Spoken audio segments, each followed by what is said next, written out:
G'day, doing a quick video on how to increase the volume of an existing MP4 recording file. I previously made this MP4 file and for some reason the audio was very low in it, not quite sure why, and this is very quickly how to do it using the standard Apple tool set without going and using any open source and other tools, which will probably do it a hell of a lot better, but this is just how to quickly do it without having to install and do anything else.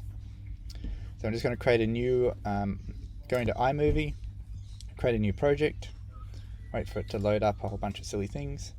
I'm going to drag across the video file that I'm going to use, and you can see here that the audio is quite low. You can barely sort of see the dots that line up on it. So I'm going to scroll along. So the first thing I'm going to tick this little audio picture up the top here, and then I'm going to push the auto button. That's going to bring all the audio levels up to a nice level. However, some of the items like here where I'm doing a drill, it's quite noisy, and you can see it's almost peaked over the edge. So what I can do is go into here, and I'm just going to split the clip at this point. Command B, push it there, Command B. Now in here I can push the auto one again, and that'll bring it back down, but it won't affect the rest of the clip.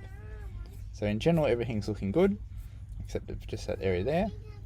And then once I'm happy with that, I can go up to File, Share to File. Happy with that.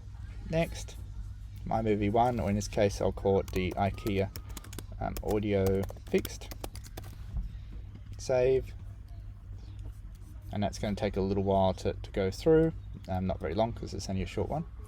It's already started exporting and done. So it's a very quick, little bit hacky. There's probably better tools out there, but using iMovie off the shelf, it does re-encode video, but hey, it works, it's off the shelf and it doesn't cost you anything.